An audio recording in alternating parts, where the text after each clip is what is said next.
I saw the crack before she did. Rachel Turner called me on a Tuesday afternoon in October and said her living room wall had a line running from the ceiling to about 3 feet above the floor. She said her husband thought it was settling. She said the builder told her it was cosmetic. She asked me if I could take a look. I drove over. It took me 11 minutes. I've been driving the roads of Harmon County, Illinois for 30 years, and I can get anywhere in the county in under 20 minutes. Rachel's house was on Meadow Ridge Drive, lot number 14, in a subdivision I did not build. I stood in her living room and looked at the wall. The crack was vertical. It started at the ceiling line and ran down in a jagged diagonal through the center of the drywall panel toward the baseboard. There was gypsum dust on the carpet, fine white powder. The door to the master bedroom, 6 feet to the right, had a gap at the top and a rub mark at the bottom. The floor had tilted. Not much, maybe a 1/4 inch over 4 feet. You wouldn't notice it walking across the room, but I noticed it standing still. That's not settling. Settling is uniform. Settling doesn't crack a wall vertically in the center of a panel. Settling doesn't tilt a floor in one direction. What I was looking at was differential foundation movement. The footing under that wall had shifted. The wall was carrying more load than it was designed to hold, and the framing behind the drywall was telling you about it the only way it could, by breaking. I put my hand flat against the wall. I could feel the stud behind it. I pressed. There was give. Not much, but there shouldn't be any give in a load-bearing wall. None. I said, "Rachel, how long have you lived here?" 14 months. And the crack appeared when? About 2 months ago, maybe 3. I thought it was just the house settling in. I looked at the ceiling. I looked at the baseboard. I looked at the window trim on the adjacent wall. The trim had pulled away from the drywall by about 1/8 of an inch. Another sign. The structure was moving. "Rachel, this isn't settling." She looked at me.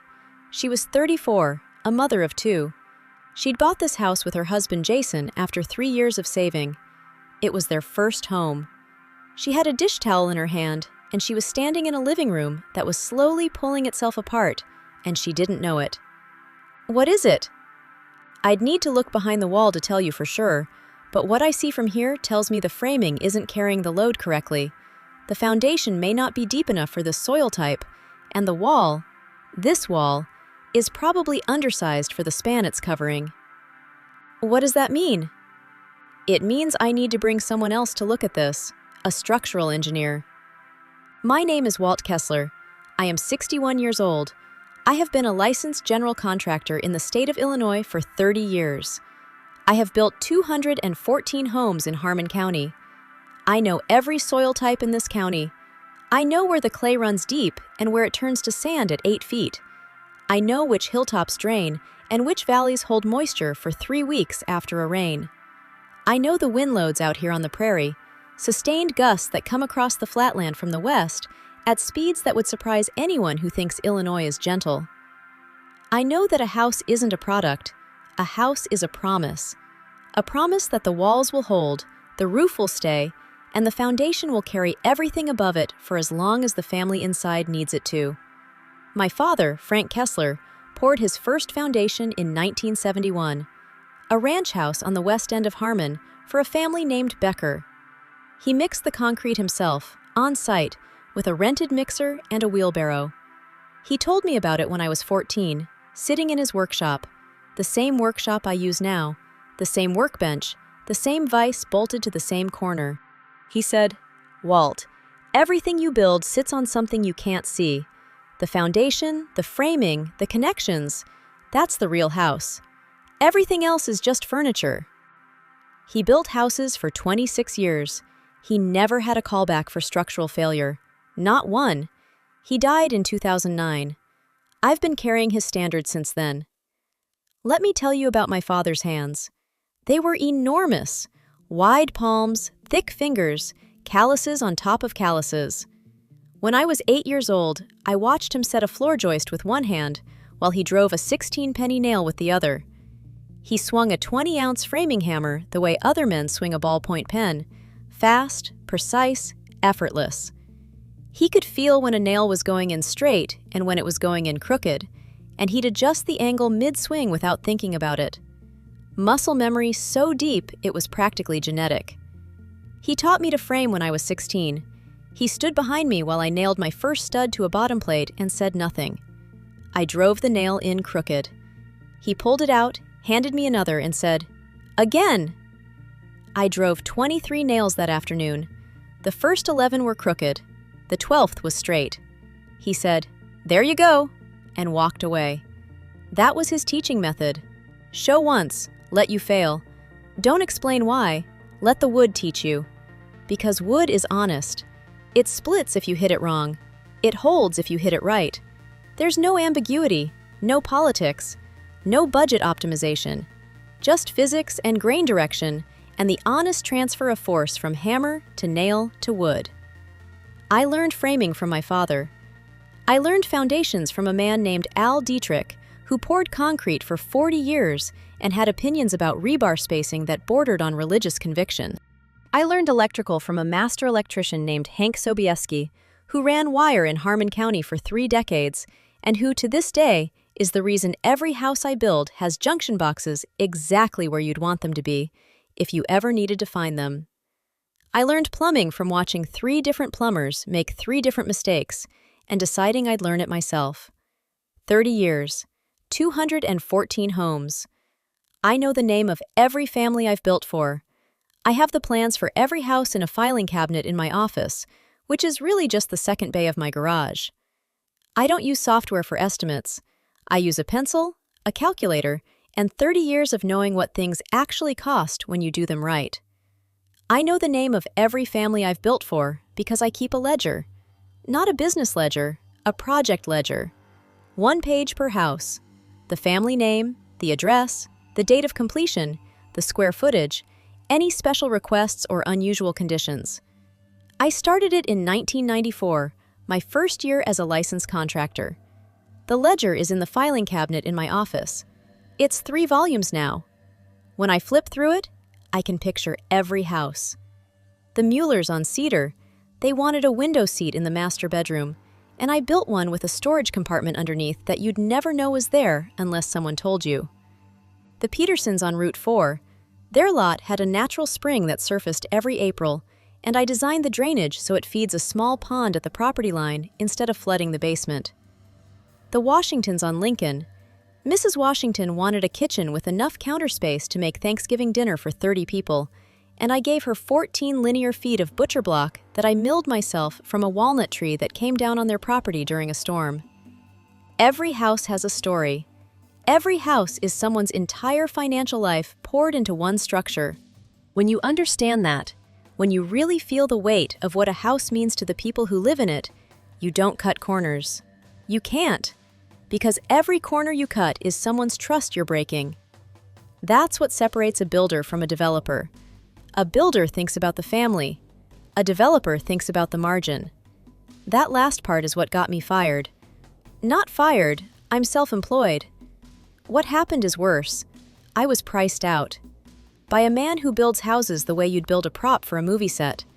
It looks right from the outside, and it'll stand up long enough for the cameras to roll. After that, it's someone else's problem. His name is Craig Seaver. He's 42 years old. He came to Harmon County from the western suburbs of Chicago 2 years ago. He has a contractor's license, a white pickup truck, a firm handshake, and a talent for making numbers sound like promises. He buys land cheap, usually from farmers who are retiring or estates that are settling, subdivides it, and builds what he calls attainable housing. Attainable. That's his word. He uses it on his website, on his business cards, on the banner he hung at the county fair last summer. What attainable means in Craig Seaver's world is this. You take a house that should cost $285,000 to build correctly, and you figure out how to build it for $178,000.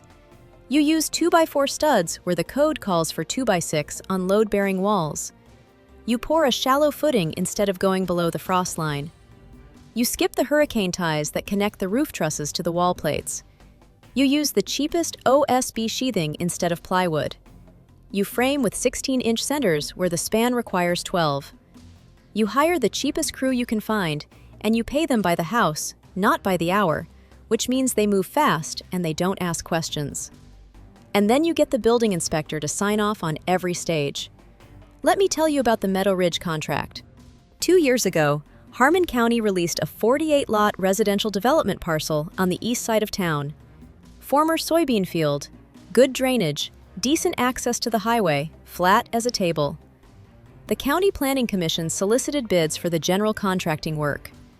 I submitted mine, $8.2 million for 48 homes, all built to current Illinois residential code, with specifications that accounted for the clay-heavy subsoil on that parcel and the sustained wind exposure from the open prairie to the west. My bid included 2x6 load-bearing walls throughout, foundations to 42 inches below grade, 6 inches below frost line for our zone, with reinforced footings on the clay sections, hurricane ties on every truss-to-plate connection, plywood sheathing on the exterior, double headers over all window and door openings wider than 36 inches, and fire-rated drywall on all garage to living space separations. Code compliant, every line item. Craig Seaver submitted a bid of $5.9 million for the same 48 homes. That's $2.3 million less than mine. That's $47,900 less per house. When you're building to code, you cannot save $47,900 per house by being clever. You can save it by not doing things, by leaving out the hurricane ties, by using shallower footings, by downsizing the framing lumber, by skipping the reinforced footings on the clay, by hiring 3 guys instead of 8, by not buying the right hardware. The Planning Commission met on a Thursday evening in the Harmon County Municipal Building. I was there.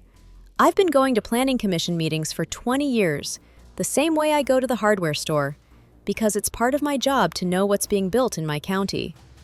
Craig Seaver stood at the podium. He had a laptop and a projector. He showed renderings of the Meadow Ridge homes. They looked beautiful. He talked about attainable home ownership for working families. He talked about modern building efficiency.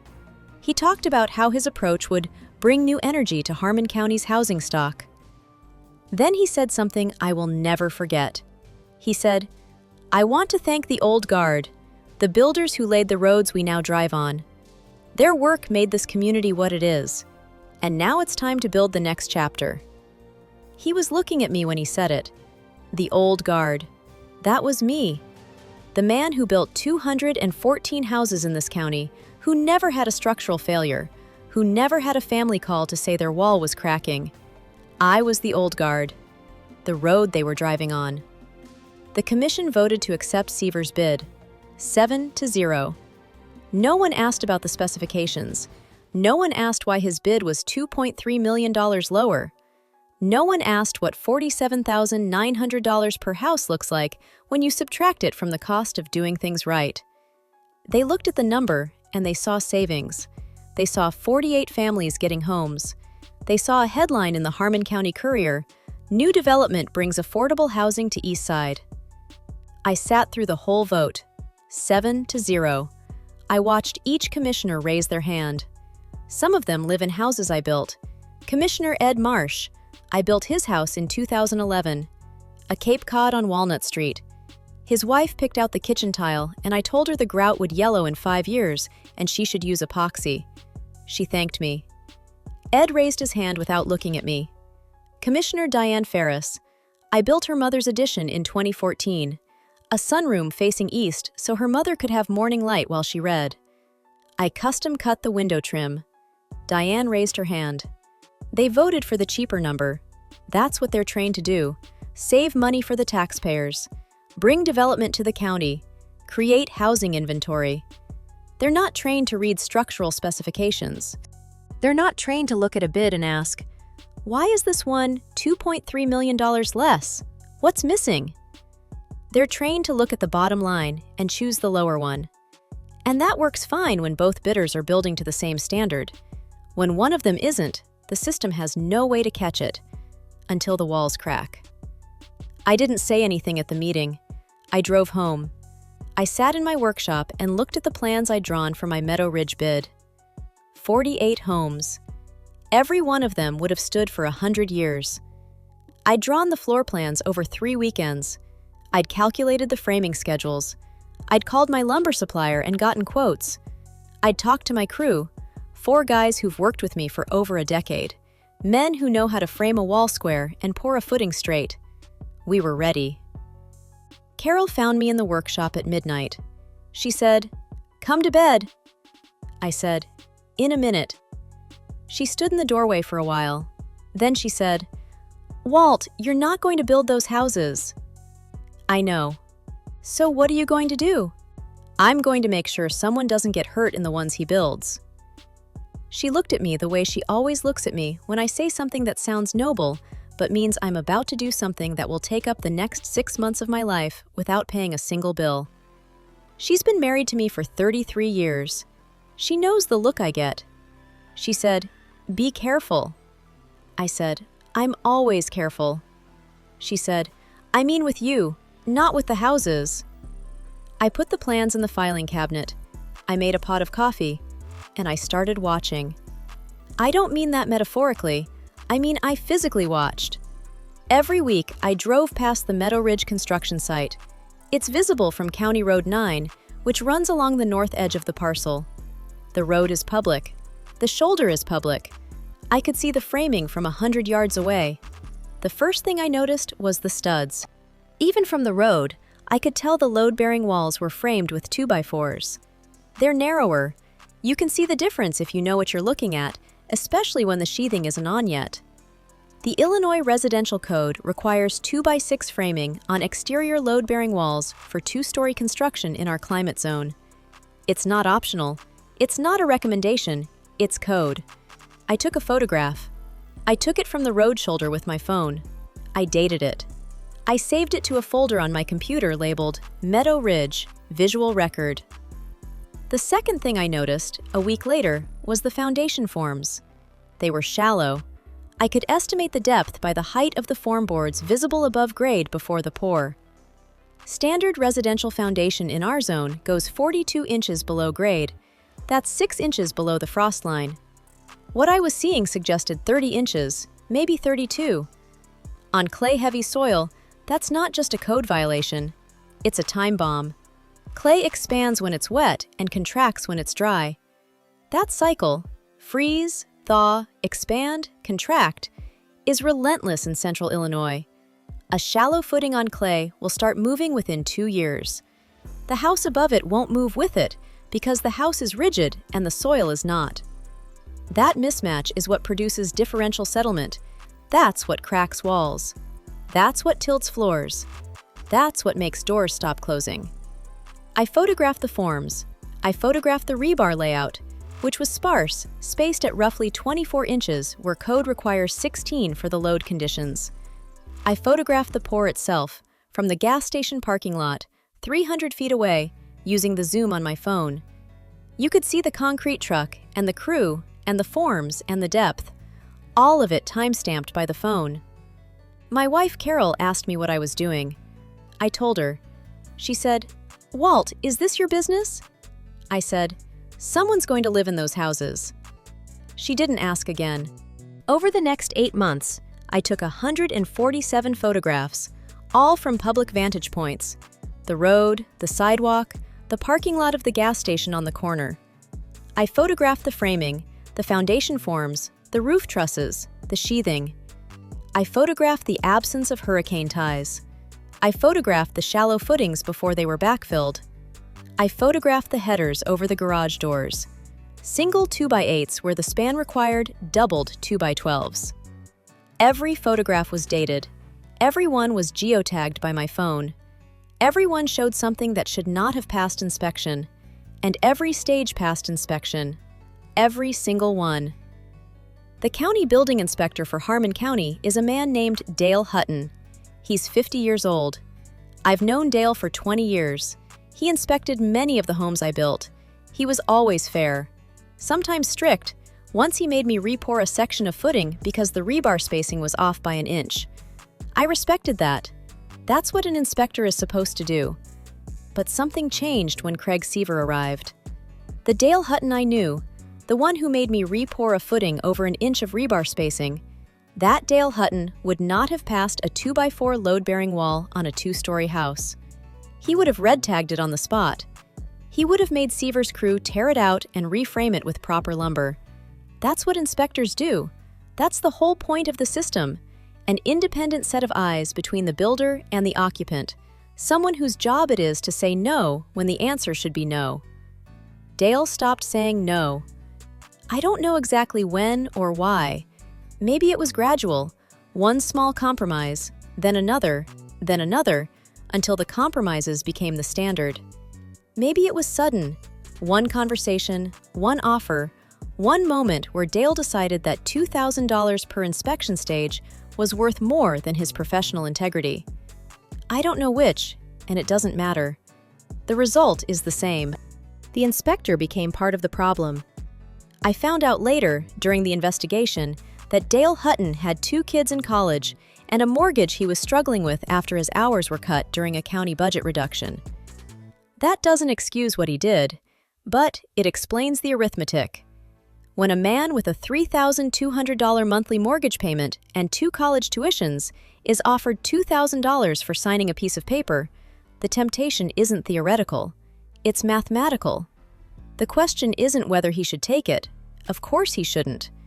The question is whether the system that put him in that position shares any of the blame. I think it does. An underpaid inspector is a vulnerability. Seaver didn't create the vulnerability. He exploited it. Meadow Ridge had 6 inspection stages per home: foundation, rough framing, rough mechanical, insulation, final framing, and final occupancy. That's 288 inspections for 48 homes. Every single one passed on the first attempt. I know this because inspection results are public records and I requested them. In 30 years of building, I have never had a project where every inspection passed on the first attempt. Not once. There's always something: a missing fire stop, a joist hanger that needs to be replaced, a vent that's too close to a soffit. That's normal. That's the system working. An inspector who passes everything on the first try every time is not a thorough inspector.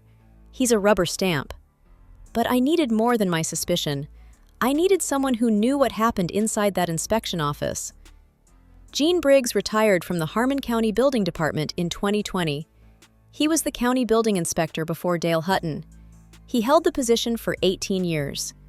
Gene is 68 years old, lives alone in a small house on the south side of Harmon, and drinks his coffee black, which is how I drink mine, which is probably why we've been friends for 25 years. I drove to Gene's house on a Saturday morning in March. He let me in. We sat at his kitchen table.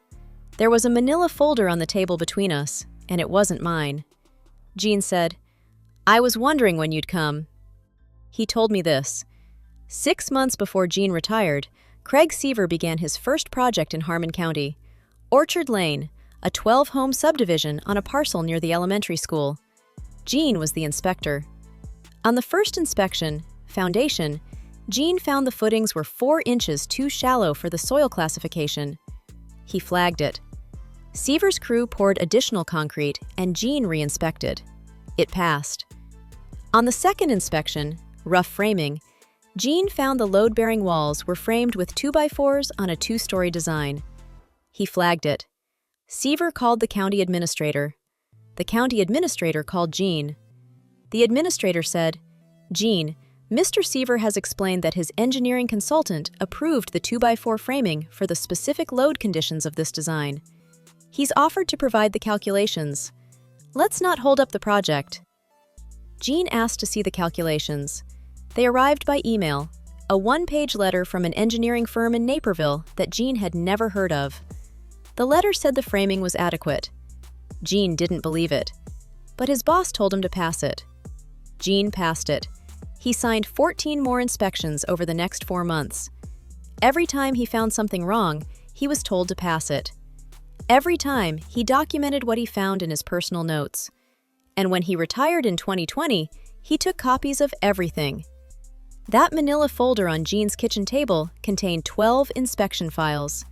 Each one had 2 layers: the official report that Gene signed and Gene's personal notes describing what he actually found. The discrepancies were consistent. Undersized framing, shallow footings, missing hardware, inadequate fire separation. The same pattern that I was now documenting at Meadow Ridge 2 years later at a scale 4 times larger. Gene said, "I should have fought harder, I know that, but they told me it was above my pay grade, and I let myself believe them." He looked at his coffee. He was 68 years old. He'd spent 18 years doing the job right. He'd caught problems, flagged violations, made builders redo work that wasn't up to code. He'd been the wall between the public and the corner cutters. And when the one time came that really mattered, when he should have stood up and said, "I don't care what the administrator says, this framing is wrong and I won't sign it," he didn't. He signed. And then he went home. And then he retired. And he's been sitting in that kitchen with that folder ever since, waiting for someone to ask. I understood Gene. I didn't blame him. I've been in rooms where the power dynamic makes it clear that your professional judgment is not welcome. I've had developers tell me that my specifications were over-engineered. I've had clients tell me that the architect said the framing could be lighter. I've had suppliers tell me that the cheaper option was basically the same. Every time I had to choose. Do I argue or do I build it wrong? I always argued.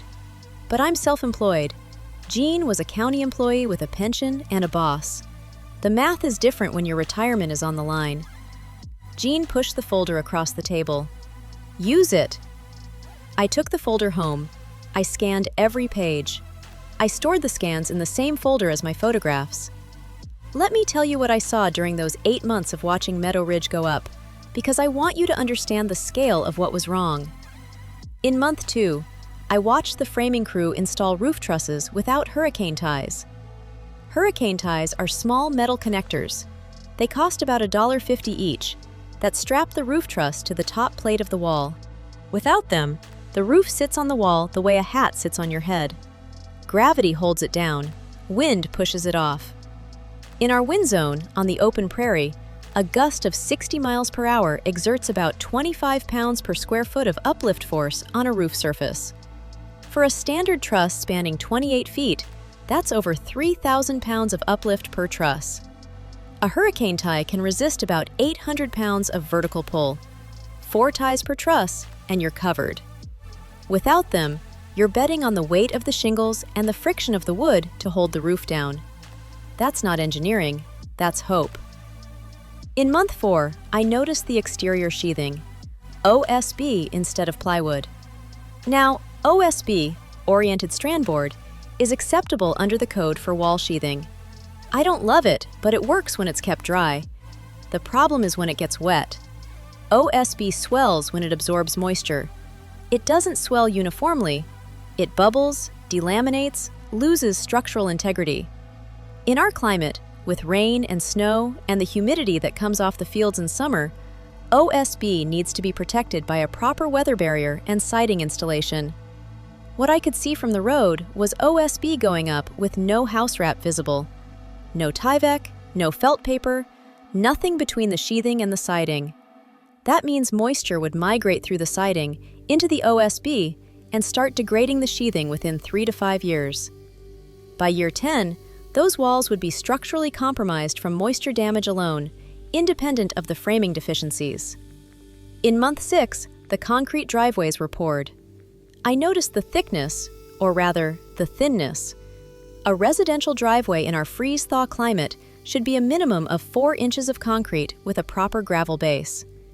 What I could see, based on the formboard heights visible during the pour, was closer to 3 inches. That's cosmetic, not structural. A thin driveway will crack and spall in 2 winters, but it won't endanger anyone. But it tells you something about the mentality. When a builder cuts corners on a driveway, which is visible, imagine what he's cutting on the framing, which is hidden. In month 7, the first families started moving in. I drove past Meadow Ridge and saw moving trucks, kids running on fresh sod, a man assembling a basketball hoop in his driveway. Ordinary American life beginning in houses that weren't built to sustain it. I pulled over on the road shoulder and sat in my truck for a few minutes. I wasn't photographing. I was thinking. Those families had no idea. They'd done everything right, saved money, qualified for mortgages, chosen a neighborhood, picked out paint colors. They'd done their part. The system was supposed to do the rest. After Rachel Turner called me, I called Mark Olsen. Mark is a licensed structural engineer based in Springfield. He's 53, methodical, and his reputation is spotless. I've worked with him on 3 projects where I needed structural calculations for unusual loads: a cantilevered deck, a long-span garage, a basement renovation with a bearing wall removal. He is not my friend. He is a professional I trust. Mark drove to Harmon County on a Thursday. I met him at Rachel Turner's house. Jason Turner had cut a 2-foot by 3-foot inspection hole in the drywall behind the crack, as Mark had requested. What we saw behind the drywall confirmed everything. The load-bearing studs were 2x4 Douglas fir, 16 inches on center.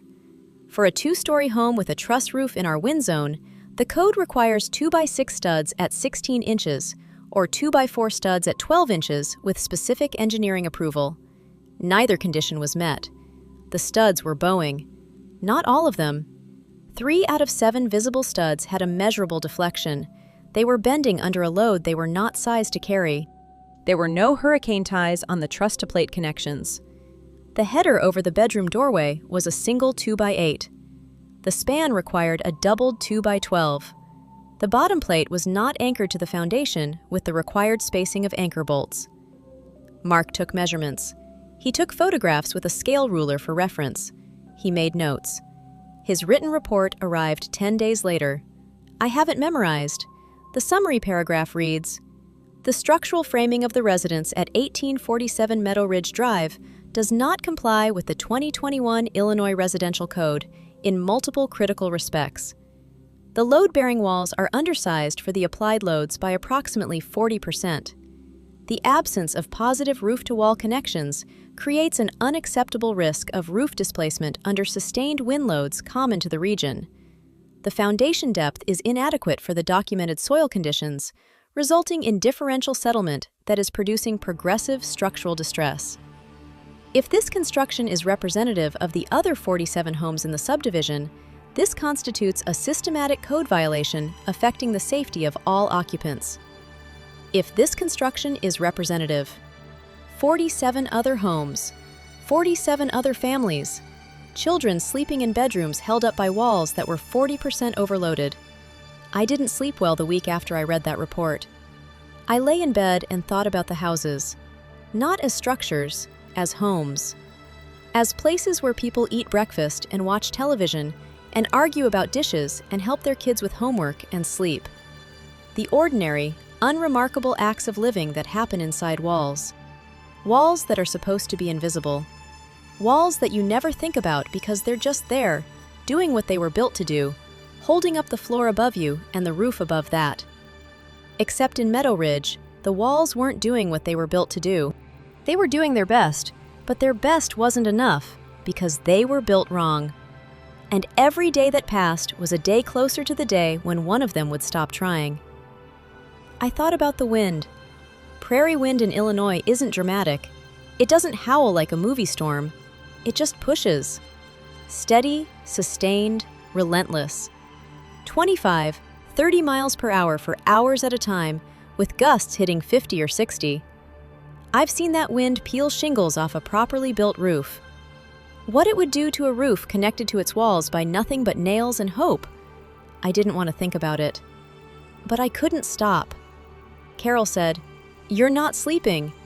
I said, "I'm thinking about the trusses." She said, "You've been thinking about the trusses for 3 nights. 48 houses, Carol. 48 families. And the roof connections are inadequate." She was quiet. Then she said, "So do something about it."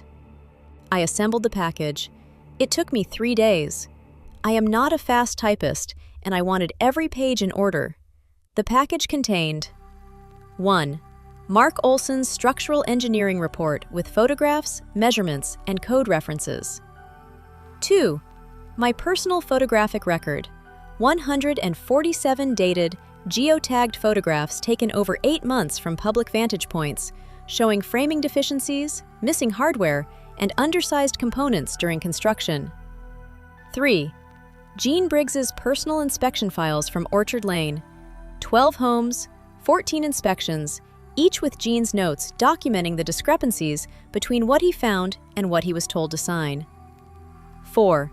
A comparison chart I prepared showing the Illinois residential code requirements for each element versus what Seaver actually built, as documented in Mark's report and my photographs. I put it all in a 3-ring binder. It was 1.5 inches thick. I drove it to the Harmon County State's Attorney's office on a Monday morning. The state's attorney is a woman named Chen. She's 46. She's been in the position for 8 years. I've never had any reason to interact with her office before. I walked in, told the receptionist I had documentation of building code violations involving public safety, and asked to see the state's attorney. I waited 40 minutes. Then Chen came out, shook my hand, and led me to a conference room. I put the binder on the table and opened it to the first tab. Mark Olsen's report. I said, "There are 48 homes in Meadow Ridge and 12 homes in Orchard Lane. 60 families. The structural framing in at least one of those homes is 40% overloaded. The building inspector signed off on every stage. I have reason to believe the inspector was compensated by the developer to approve non-compliant work." Chen looked at the binder. She looked at me. I was wearing what I always wear: work pants, a flannel shirt, steel-toed boots. I hadn't changed because I didn't think about it. I had driven directly from my workshop, where I'd been organizing the tabs in the binder one final time. I probably had sawdust on my sleeves. I was not the kind of person who usually walked into the state's attorney's office with a binder full of evidence. I was a carpenter. But the evidence was carpentry, in a sense. It was about what was built wrong, and there is no one on earth more qualified to explain what was built wrong than someone who has spent 30 years building things right. Chen listened. She did not interrupt. She turned the pages of the report slowly. She looked at my photographs. She read Gene Briggs's notes. When she got to the comparison chart, she stopped. "How long did it take you to put this together?" "About 8 months for the photographs, 3 days for the binder." "Why didn't you report this earlier?" "Because until I had Mark Olsen's report, all I had was photographs and suspicions. I needed a licensed engineer to confirm what I was seeing." She looked at me. "And Mr. Briggs, he's willing to testify." "He is." "And Mr. Olsen?" "His report speaks for itself, but yes, he'll testify." Sarah closed the binder. She sat back in her chair. She was quiet for about 30 seconds, which is a long time in a conversation. Then she said, "Mr. Kessler, I'm going to ask you a direct question. Do you have a financial interest in this outcome? Did you lose business to Seaver Development?"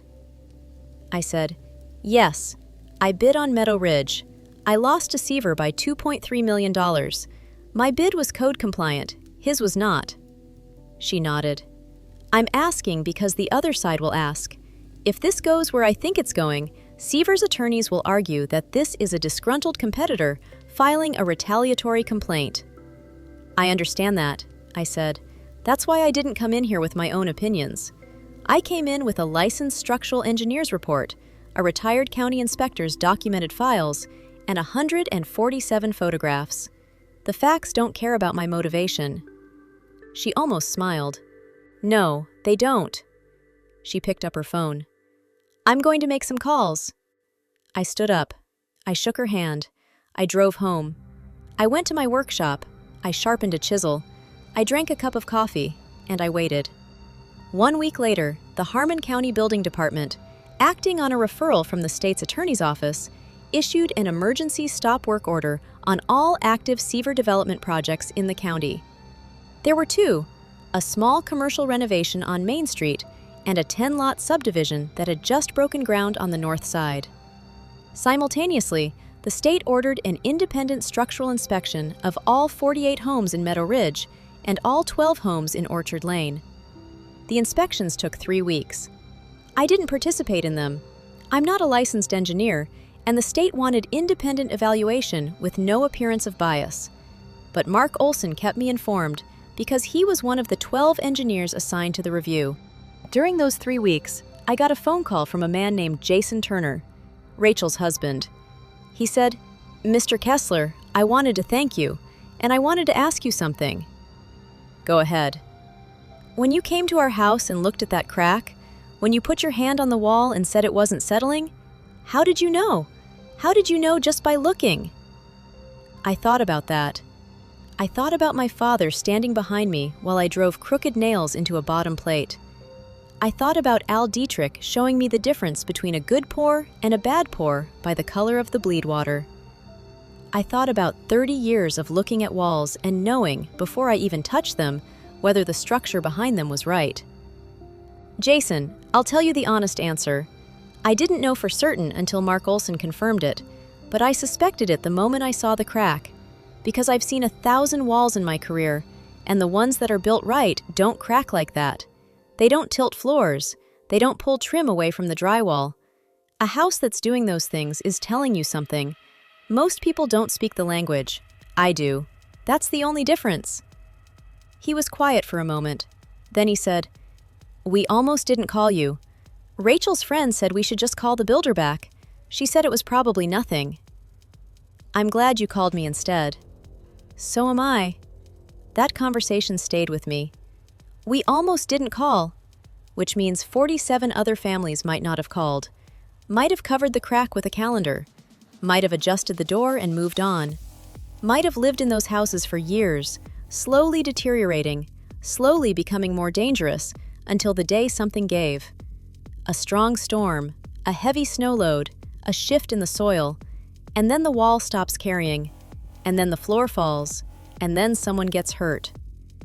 The fact that Rachel Turner called me instead of the builder is the only reason 60 families are safe today. That's how thin the margin was. One phone call, one neighbor who knew my name, 12 licensed engineers from 3 firms. Every home was assessed for the same code elements Mark Olsen had identified in the Turner residence. The results? 41 of 48 Meadow Ridge homes had structural deficiencies. The most common violations were undersized load-bearing framing, inadequate foundation depth, and missing roof-to-wall connections. 9 of 12 Orchard Lane homes showed similar patterns. 50 homes, out of 60, 83%. Let me tell you what that number means in human terms. 50 families bought homes they believed were built correctly. They signed mortgages. They moved in their furniture. They hung pictures on walls that couldn't carry the load above them. They put their children to bed in rooms where the roof was connected to the walls by nothing but gravity and the friction of wood on wood. They trusted that the system, the builder, the inspector, the code, the county, was working for them. It wasn't. The Garza family on Meadow Ridge, Lot 31, had a crack in their upstairs hallway that they'd covered with a wall calendar because they didn't want to bother the builder. The Johansson family on Lot 9 had a kitchen floor that sloped enough to roll a marble from the refrigerator to the sink. They thought the house was built on a slight hill. It wasn't. The hill was inside the foundation. Tom and Eileen Braddock on Orchard Lane had water in their basement every spring for 3 years. They thought it was groundwater. It was surface water entering through a foundation that was too shallow to divert it. Each of those families had been told, when they asked questions, some version of the same answer. That's normal. That's settling. That's seasonal. That's how new construction works. And they believed it because they're not builders. They're families. They trust the system. The estimated cost of remediation, bringing all 50 homes into code compliance, was $4.7 million. That's $94,000 per home, more than the $47,900 per home that Seaver had saved by cutting corners in the first place. Dale Hutton was suspended from the building department pending investigation. The county's internal audit found 23 deposits of $2,000 each in Hutton's personal savings account over the preceding 11 months. All were cash deposits, but the timing correlated precisely with Seaver development inspection milestones. $46,000.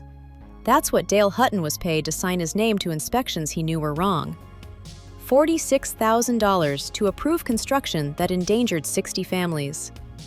That's $766 per family. That's the dollar value that was placed on the structural safety of each home. Dale didn't fight the suspension. He didn't make a statement.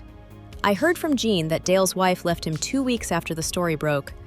I don't know if that's true, and I don't think it matters to this story. What matters is that Dale had a choice. Every time he picked up his pen to sign an inspection report, he had a choice. He chose $2,000. Craig Seaver's contractor's license was revoked by the Illinois Department of Financial and Professional Regulation. Seaver Development, LLC, is under active investigation by the state's attorney's office. 53 homeowners, from both Meadow Ridge and Orchard Lane, filed a class action lawsuit against Seaver Development, Dale Hutton, and Harmon County.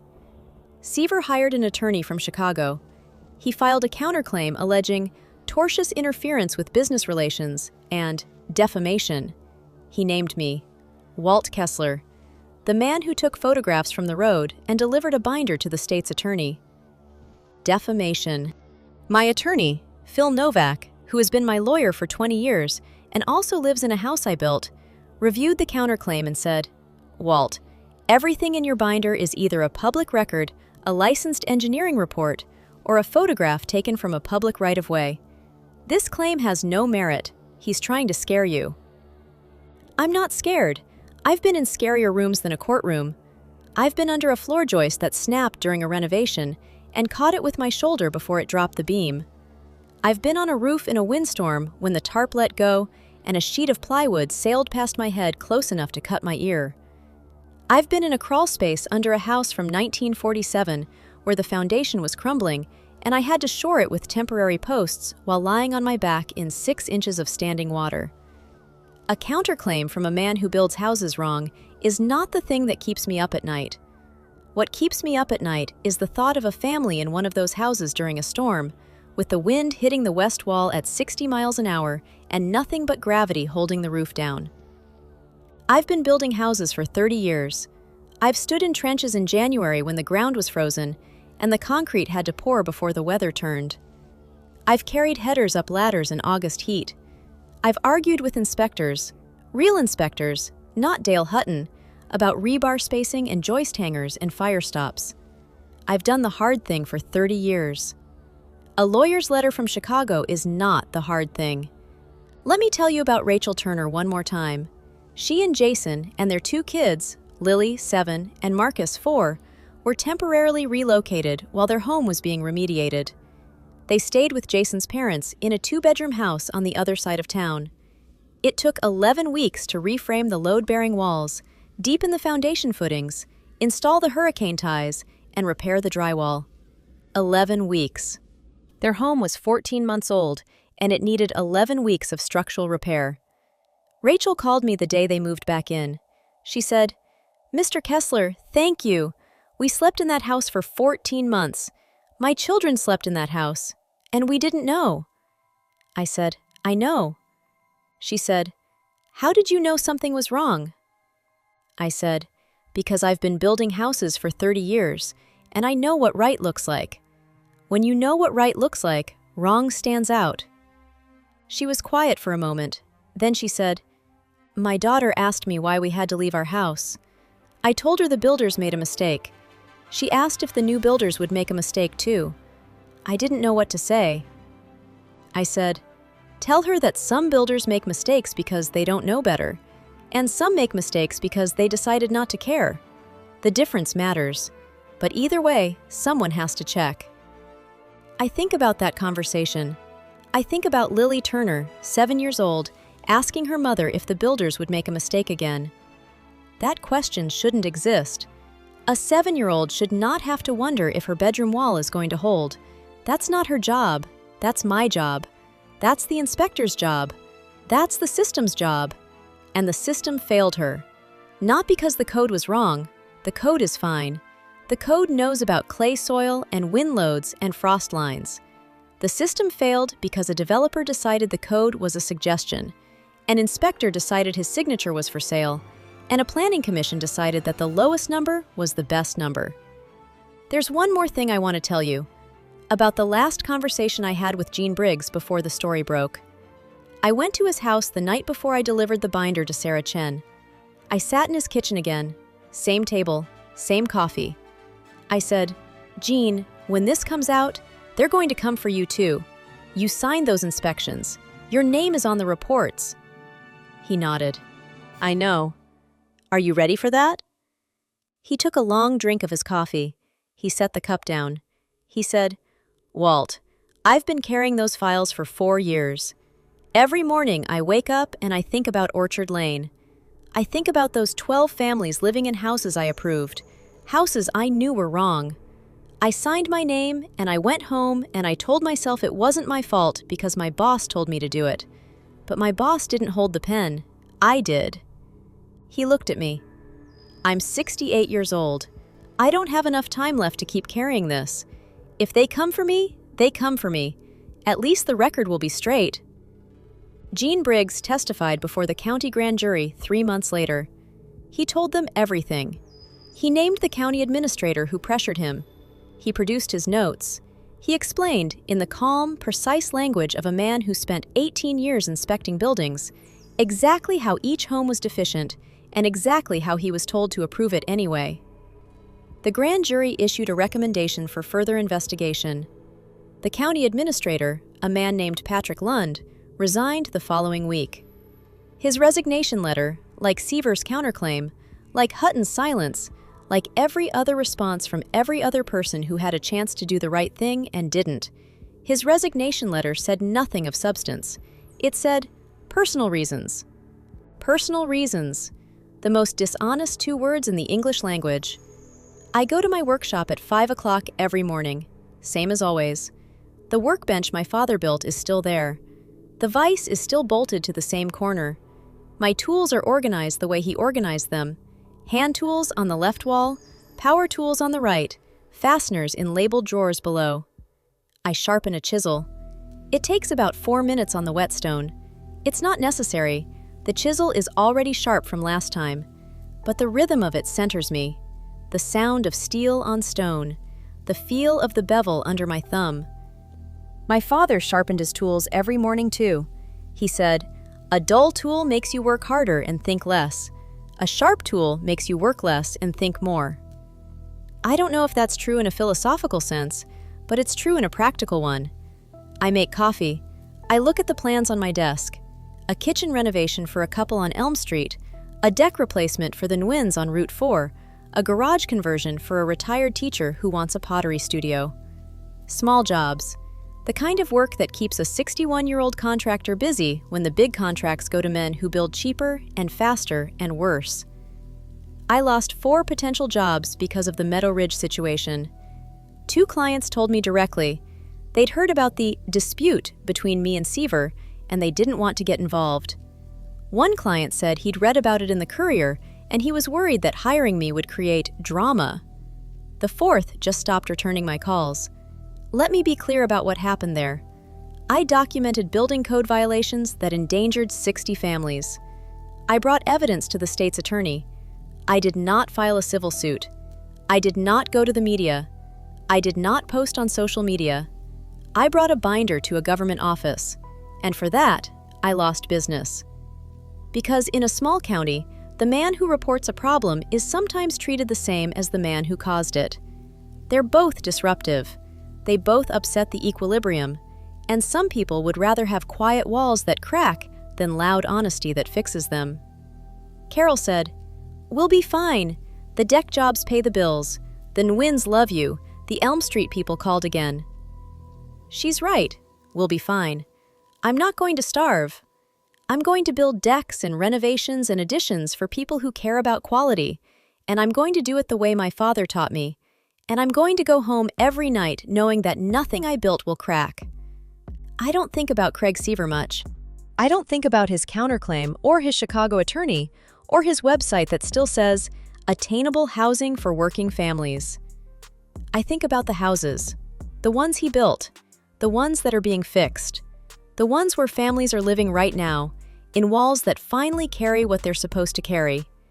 And I think about the next county over, where some other developer is buying some other piece of cheap land, where some other planning commission is looking at 2 bids and choosing the lower one. or some other inspector is deciding whether $2,000 is enough to forget what he knows. I can't watch every county. I can't photograph every construction site. I can't bring a binder to every state's attorney in Illinois. But in Harmon County, the walls hold because someone checked, because someone who has spent 30 years learning what a house is supposed to look like refused to look away when a house didn't. My name is Walt Kessler. I build houses. I built 214 of them. None of them have a crack in a load-bearing wall. None of them have a tilting floor. None of them need 11 weeks of repair after 14 months of occupancy. I'm 61 years old. I'll keep building until my hands won't hold a hammer. And I'll keep watching, because the thing about a load-bearing wall is this: it doesn't complain. It doesn't ask for help. It just carries, and carries, and carries, until the day it can't. And by then, it's too late to ask who built it wrong. Someone has to ask before that day comes. That's what I do.